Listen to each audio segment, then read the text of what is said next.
Are you familiar with the trust? No. Like, trust has a beneficiary and it has somebody who's in charge of a trustee. Okay. And somebody who manages the trust. And so there's a way of creating a system of trust that holds any assets. You can put your car in a trust, put your house in a trust, make someone else the beneficiary, name it something that's not your name, and now it's not connected to you at all. So you can make yourself valueless. Like there's nothing to come after, right? So the idea is that you can control all those assets, including bank accounts, but you don't technically own them, right? So you control everything, own nothing, and you can set up these trust systems in order to do that. And the only things trusts can't pay for is fun, fashion, and food.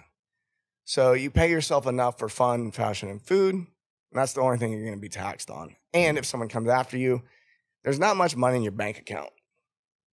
So there's not really much to come after.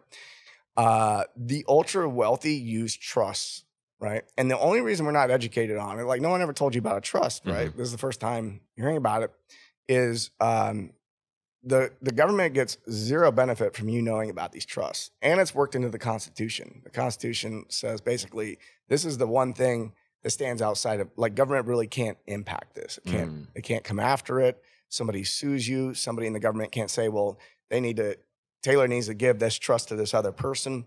So anybody could set up trusts, and it does remove this stuff from the system. It does become untouchable. And if someone wants to try to look you up on paper and see, like, what's this guy worth? Is he worth going after? Not much can show up. But if everyone went crazy about Donald Trump not providing his tax information. It's probably because almost all of his shit is wrapped up in trust and he doesn't pay much in taxes. Yeah. And that wasn't going to look good. So it's like, probably not. But all the other politicians doing the same shit. Like, these are the systems, the Rockefellers, the Kennedys, all these mega families, they keep everything in trust and everything just keeps flowing. The generational wealth just keeps on flowing and it's untouchable. So that's one thing that any individual can do, and you can learn how to do these trusts on your own. In fact, if you try to talk to a lawyer about some of the things I talk about, they won't know much about it because why it doesn't benefit the bar association for us to know about this, right? And so, some lawyers may know something about it. Like, it's something that's introduced, but I don't think it's highly concentrated on. And so, and then there's the whole taxes, like income tax, which is, there's a lot of argument over whether they're constitutional or not. If you go to the IRS website, they're definitely going to make all sorts of statements and cite things that make you believe. But at the end of the day, you're either a taxpayer or you're not. And the only thing that makes you a taxpayer is if you admit to being a taxpayer.